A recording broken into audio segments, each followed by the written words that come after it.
दो बार के प्रधान अभी कुछ बातें अपनी संबंधित रख रहे थे।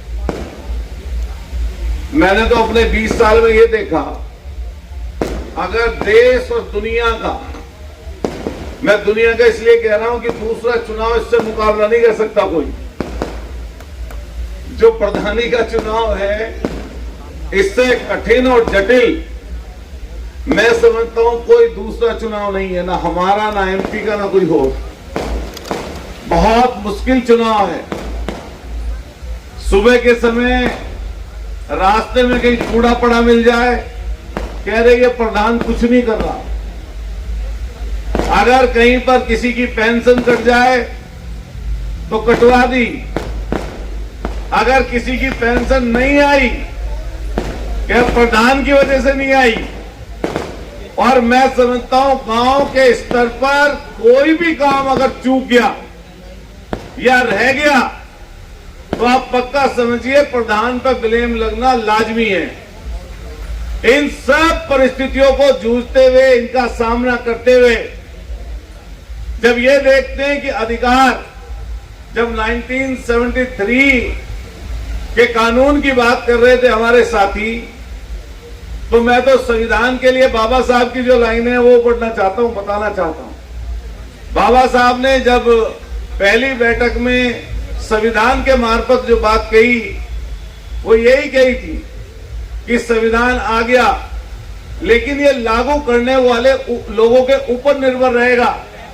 जो लोग सत्ता में रहेंगे, जो ताकत में रहेंगे, कि वो कितना इसका पालन करते हैं।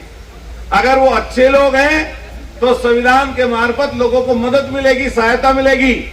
लेकिन अगर वो अच्छे लोग नहीं हैं तो वो संविधान को भी नहीं मानेंगे, अपनी मनमर्जी से चीजें चलाएंगे।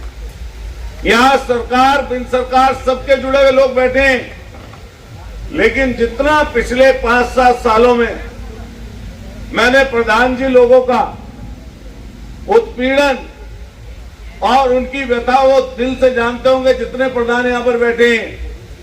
या अधिकारों की बात तो दूर की, अगर गौशाला में घुस भी इकट्ठा करना पड़ता है तो प्रधान इकट्ठा करेगा। अगर जो है कोई टेंट लगाना है सरकारी योजना के लिए, मैं प्रधान से कह दो टेंट लगा ले, कुर्सी लगा ले, और वहां पे तैयार मिले बीडीओ और सेक्रेटरी और आपके जो है जिलाधिकारी और सीडीओ पहुंच रहे हैं, और सारी जिम्मेदारी प्रधान की। अगर चाय पानी का कोई हिसाब लगाने लगे तो सारा साल बेचारे, जिस गांव में कोई वोट 1000 है, 800 है, 900 है, 1200 है, 1100 है, तो 2 रुपए लगाने के लिए बेचारे के पास है नहीं। बात सही है गलत है, आप बता दो। और इतनी ज्यादा उत्पीड़न, इतना ज्यादा अन्याय कि सेक्रेटरी, मैंने कई प्रधान जो पढ़े लिखे बैठे भी हमारे साथी तो बीटेक एमटेक हैं, बड़ी डिग्री लिए हुए हैं, लेकिन हमारी बहनें भी, अभी एक बहन बोल के गई थी हमारी, बहुत अच्छा बोली। हम बधाई देना चाहते हैं कि वो मंच पे आके बोल के गई हैं प्रतिनिधि के रूप में। लेकिन मैंने देखा, क्योंकि सेक्रेटरियों की और पटवारियों की कमी है, तो एक सेक्रेटरी क्लस्टर बनाकर 4 गांवों पर, 5 गांवों पर, 6 गांवों पर है, और कई गांवों में तो सेक्रेटरी ने प्रधान की स्थिति उल्टी ऐसी कर दी, ऐसा लगता है सारी चीज सेक्रेटरी के हाथ में है। जो मन आए सेक्रेटरी वो कर ले।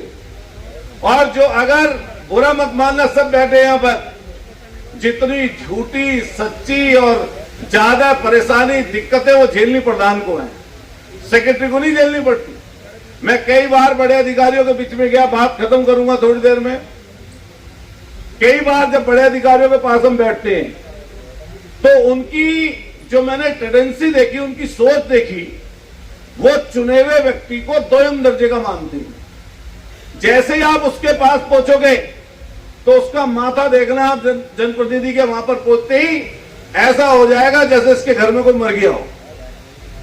और इक्का दुक्का कोई व्यक्ति होगा जो ताकतवर होगा, जिसे प्रधान को, जिला पंचायत सदस्य को, या किसी पब्लिक के काम को लेकर जनप्रतिनिधि के पास आदमी गया, जनप्रतिनिधि अधिकारी के पास गया हो, देख के किसी को खुश हो जाए। उसे लगता है कि अब प्रधान या जो जनप्रतिनिधि तुम्हारे पास आया, गांव की या परेशानी, दिक्कत लेके आया होगा। और दिक्कत सुनना तो पसंद उन्हें है नहीं। क्यों नहीं है? क्योंकि आप तो जनता के मार्फत वहां पर जा रहे हो। आजकल थाने, तहसील, कचहरी, असली अगर किसी की खातिरदारी वहां पे हो रही है तो जो जितनी बड़ी दलाली करा ले वहां, उसकी उतनी बड़ी सेवा पाली। अगर कुर्सी छोड़ के खड़ा ना हो जाए, एसडीएम, कलेक्टर या जिस जगह जाओगे, सोचो किसी ने उलटफेर करके प्रधानी से अलग कुछ पैसे कमवा दिए किसी अधिकारी को, तो समझ लो एक छोड़ो दो कुर्सी छोड़ रखवा देगा जनता प्रतिनिधि। और अगर आपने उसके सिर्फ पब्लिक का काम बताया तो फिर आपसे उसकी आंखें देखना किस तरह से बात करेंगे। तो मैंने कई कलेक्टर और जैसे लोगों से, अधिकारियों से बात होती है मीटिंगों में, कल भी हमारी दिशा की मीटिंग है, अभी सांसद जी हमारे बीच से चले गए, 3 बजे मीटिंग होगी शुरू, कह रहे कि 4 बजे तक तुम संभालना। तो दिशा की मीटिंग में ब्लॉक प्रमुख जी बैठे हैं, ब्लॉक प्रमुख भी आते हैं, जिला पंचायत सदस्य भी आते हैं, प्रधान जी लोग भी बहुत सारे पहुंचते हैं। तो जब इससे पहले हमारी दिशा की मीटिंग थी मेरठ की, उसमें कलेक्टर उसकी संचालन करते हैं और जिले के सारे छोटे बड़े अधिकारी सब होते हैं। हम लोग सवाल पूछने लगे, करने लगे बातें। तो मैंने ये पानी की टंकियां आपके सब गांवों में लग रही है, हाथ उठा के बताओ लग रही है नहीं लग रही? हालत क्या है जी इनकी? जोर से बताओ हालत क्या है? इसके बारे में बात कर लो किसी से आप। जब इसके बारे में बात करोगे तो बगले जागने लग जाएगा, क्योंकि जिसने ठेका लिया उसने दूसरे को, दूसरे ने तीसरे को, तीसरे ने चौथे को, पेटी ठेकेदार को दे दिया।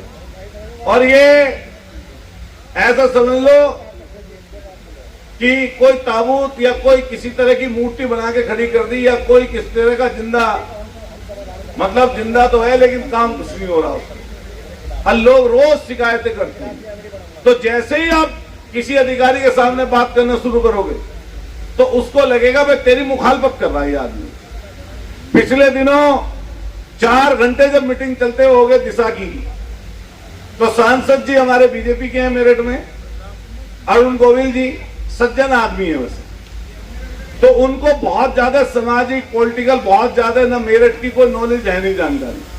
लेकिन मैंने उनसे पहले सांसद जी को फोन करके कहा था कि मगर साहब ये जनप्रतिनिधियों का बड़ा उत्पीड़न करते हैं, आप बस अपनी तरफ से बैठे रहना, सवाल ववाल मैं अपना आप कर लूंगा।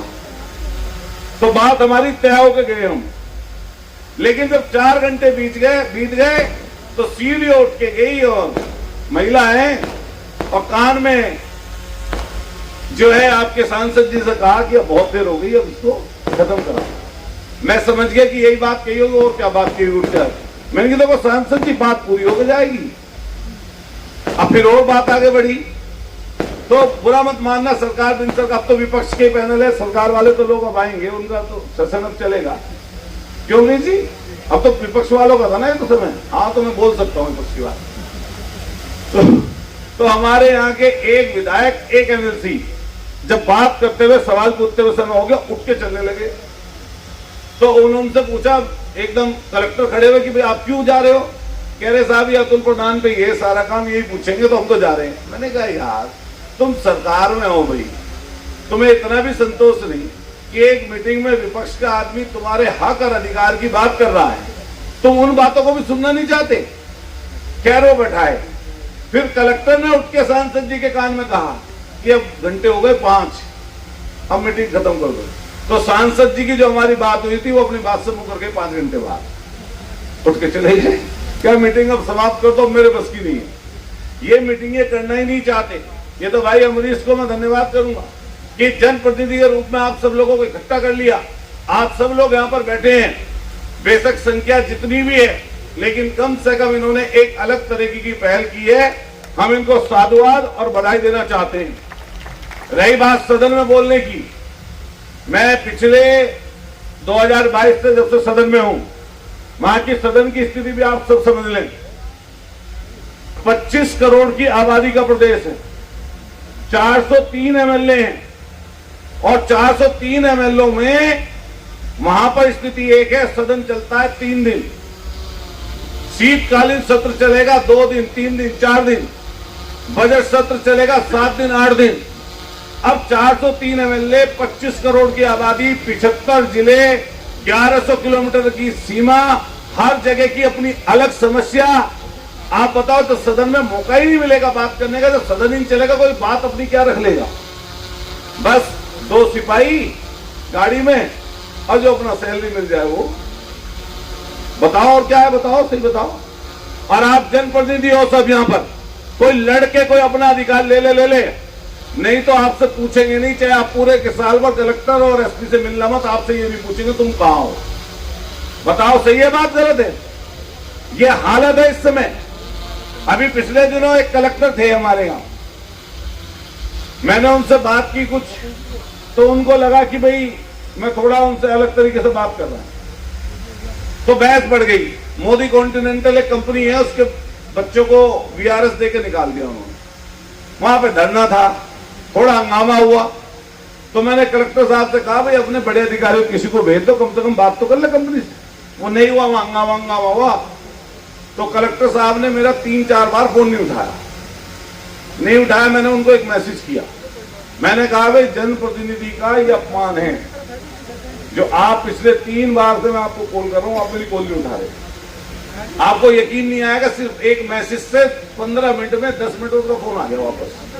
तो ये जो अधिकारी होते हैं डरपोक बहुत होते ही, ये मैं पक्की बता रहा हूं आपको, बहुत डरपोक होते ही। लेकिन सरकार किसको कितना आश्रय और कितना संरक्षण दे रही है, इसके ऊपर चीज चलती है। सदन में बार बार खड़े होकर सत्ता पक्ष और विपक्ष के जनप्रतिनिधि ये बात कहते हैं कि जनप्रतिनिधि का नंबर नोट होना चाहिए और उसका फोन उठना चाहिए, और अगर कोई किसी मीटिंग में है, किसी परेशानी दिक्कत में है, तो उसको वापसी कॉल करनी चाहिए। लेकिन आप आमतौर से देखेंगे, जेई, दरोगा, हल्के का, सेक्रेटरी और पटवारी आपकी इस पूरी व्यवस्था के लिए आज के समय में नासूर बन गए हैं। चारों पोस्ट नासूर बन गए। जेई को तुम देख लो, फोन मिला लो, चीफ आपका फोन उठा लेगा। तो जेईओ की हालत ये है, कैसे है, किस कारण से? इस कारण से है कि उनका कोई नुकसान, उनका कोई किसी तरह की उनको परेशानी दिक्कत नहीं होती। परेशानी दिक्कत किसको है? आपको है, क्योंकि जनता ने वोट दिया आपको और हमें दिया। मैंने कई बार बोर्ड की मीटिंग में बैठ के अपने यहां कहा, कई बार जिला पंचायत की मीटिंग में कहा, नगर पंचायत नगर पालिका की मीटिंग में यह बात कही कि जनता से चुनावा प्रतिनिधि संविधान में, लोकतंत्र में उसकी ताकत का आप अंदाजा, चाहे किसी को कितनी ताकत मिली हो बात अलग है, लेकिन संविधान में दर्जा बड़ा चुने हुए प्रतिनिधि का, जिसको जनता ने चुना है। लेकिन आप दूसरा है, आप ईमानदारी से बता दो, आप किसी बड़े से बड़े नेता है, आप मुख्यमंत्री, प्रधानमंत्री या किसी के पास, कोई प्रधानमंत्री मुख्यमंत्री के पास तो जाते क्या है, लेकिन मंत्री सांसद के पास जाते हैं। हम किससे बात करेंगे आप बताओ? जिले के कप्तान से, जिले के कलेक्टर से, थाने के एसएचओ से, तहसील के एसडीएम से। आपके हाथ में डायरेक्ट है क्या?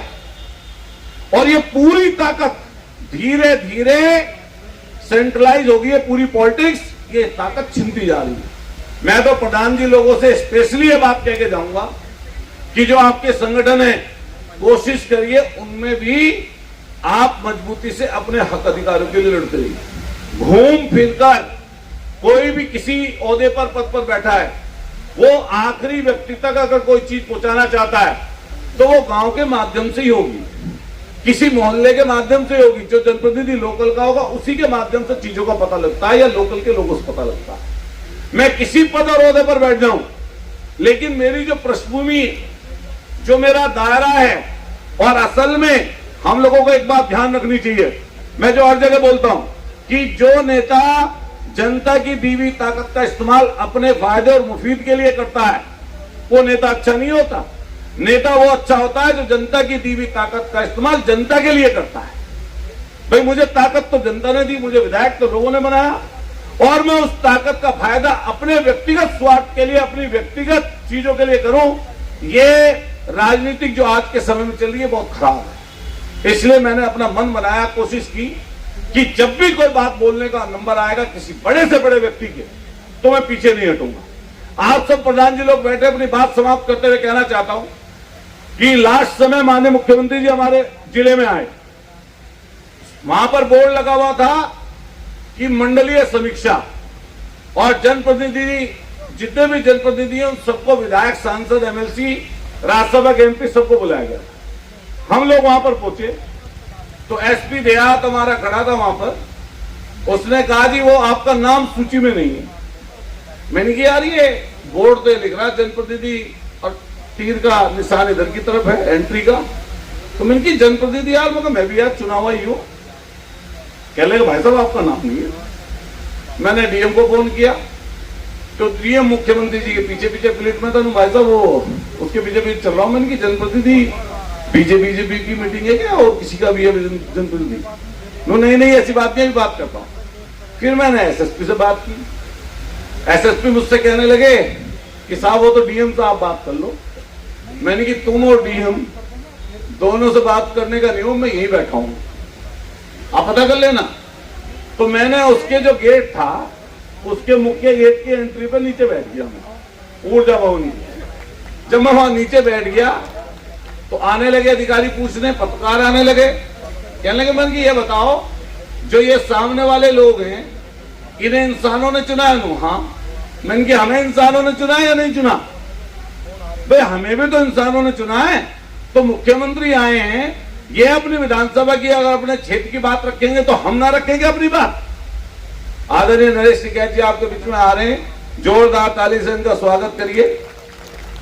हम लोग भी स्वागत करते हैं, धन्यवाद देते हैं। बस एक मिनट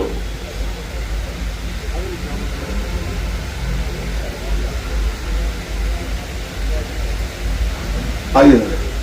तो दो कंडीशन थी जी, या तो मैं वहां से चला आता कि भाई मेरी एंट्री बंद हो गई, या लड़ता। तो मैंने रास्ता चुना कि मुख्यमंत्री जी आज रात को ही रुकेंगे, तो मैंने रास्ता चुना कि मैं रात को ही बैठूंगा पूरी रात आज। तो कप्तान का फोन आया थोड़ी देर बाद मुझसे, तो कप्तान ने कहा कि विधायक जी आपका नाम नहीं है तो आप चले जाओ। मैंने कि कैसे चला जाऊं बताओ? कह रहे हो मुझे मजबूरी में हटाना पड़ेगा। मैं कहा मैं तैयार हूं, आ जाओ। तो दूसरे पल उसने ये कहा मुझसे कप्तान ने, कह रहे हम क्यों हटाएं? मगर तुम ही तो कह रहे हो हटाने के लिए, आ जाओ मैं तैयार हूं, पुलिस की गाड़ी में बैठ के चलूंगा। मैं कम से कम विपक्ष में ये तो पता लग जाएगा तुल प्रधान को पुलिस ने हटाया। तो आपको यकीन नहीं आएगा, 15-20 मिनट मुख्यमंत्री जी अंदर पहुंचे, दूसरे से जाते थे, जाना था उनको। मुख्यमंत्री जी को जैसे ही पता लगा कि एक विधायक बाहर बैठा है, 20 मिनट में अधिकारी उसका बुला लो अंदर। मैं अंदर पहुंचा, मैं जनप्रतिनिधियों से कहना चाहता हूं ये बात आप भी ध्यान रखिए, जब कभी ऐसा मौका है कि मान सम्मान का और काम का जब ही काम मिलेगा, वरना काम मिलने का नहीं है। मैं जब अंदर पहुंचा तो मैं अकेला विपक्ष का विधायक था जी। 3 मंत्री, साहिबाबाद वाले शर्मा जी, मलिक साहब बागपत, मेरठ के तोमर साहब और राज्यसभा के सांसद लक्ष्मीकांत वाजपेयी, विधान परिषद के सदस्य शर्मा जी और भारद्वाज जी और गुलाम मोहम्मद एमएलए सारे बैठे। मुख्यमंत्री ने कहा हाँ, एक तरफ से समीक्षा जब करनी शुरू करी, एक भी सत्ता पक्ष के आदमी ने पूरे शहर से संबंधित बात बोली नहीं। मेरा नंबर आया, मैंने उनसे ये कहा कि मुख्यमंत्री जी मैं भी जनता का चुना हुआ हूं, मुझे आपको बुलाना चाहिए था। नहीं, उन्होंने कहा कि तुम्हारा नाम, मैंने कि हमने बुला लिया, बात खत्म हो गई। मैंने 16 पॉइंट रखे उनके सामने जनता के। इसीलिए मैं आपसे बस एक चीज कह के जाऊंगा, जितने जनप्रतिनिधि हैं, जब कभी मौका है बोलने का, जब बोलने का मौका है किसी बड़े अधिकारी या बड़े नेता के सामने, तो अपनी समस्याओं को रखने से चूकना मत। अगर चूक गए तो समझ लो आप हल्के कहलाओगे। इसलिए जब भी मौका मिले, और कभी ये मन में अपने बात मत लाना कि सामने कितना बड़ा प्रभावी आदमी है, प्रभावी आप भी हैं, आपको भी जनता ने चुना है, बहुत मशक्कत से चुना है। एक वोट के लिए पूरी रात आदमी दीवार से लगा बैठा है। प्रधान, ऐसी हालत है प्रधानों की जब प्रधान बनता है, एक वोट के पीछे पूरी रात पोस्टमार्टम हाउस पर खड़ा रहता आदमी कि भाई मेरी टूट ना जाए, कहीं हट ना जाए मुझसे मेरी पार्टी। बताओ हालत है नहीं? आप तो चलो ये बैठे हमारे कई गांव के प्रधान, सकोती के, हमारे बेगवाबाद के, मदारीपुर के, हमारे जो बराबर में बैठे मोहनीपुर भरोटा के, जमालपुर के, दशरथपुर के, टांडी के, उपेंद्र जी हमारे प्रधान संगठन के अध्यक्ष हैं, धंजू के प्रधान, और कई हमारे क्षेत्र के प्रधान बैठे हैं। एक एक गली, एक एक मोहल्ला ये जानते हैं।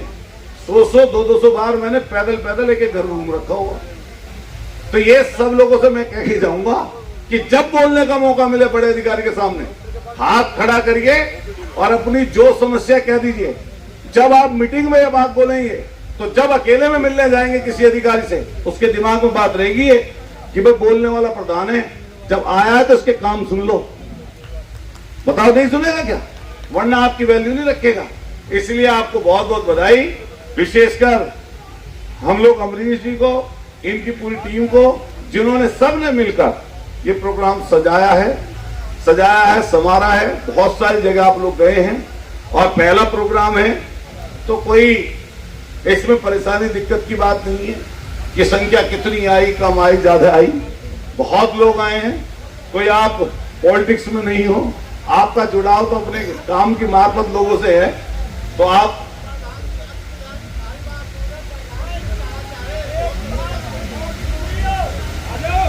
क्या आप मंच पे आकर अपनी बात बोल देना, मेरे तो आप जानती हो। तो मैं आपका सबका धन्यवाद करता हूँ। आदरणीय नरेश जी आए हमारे बीच में, हम उनको भी हाथ जोड़कर प्रणाम करते हैं। और जितने भी हमारे बड़े बुजुर्ग नौजवान सब साथी आए अलग अलग क्षेत्रों से, हम सबका अभिनंदन करते हैं। हमारा जोन आपका मेरठ में है, तो जोनल अधिकारी मेरठ में बैठते हैं। एडीजी कभी मेरठ से संबंधित कोई काम ऐसा लगे जिसको हम कर सकते हैं, तो हमारे घर का दरवाजा हमेशा खुला हुआ है। आप जब आएंगे आपको महसूस होगी वहां पर आकर मेरठ में कि वहां पे भी आपका एक भाई उपस्थित है। कभी किसी संघर्ष से ना पीछे हटे हैं ना कभी हटेंगे। बहुत बहुत आपका सबका शुक्रिया, बहुत बहुत आभार। अमरीश भाई के लिए बहुत धन्यवाद। Thank you very much.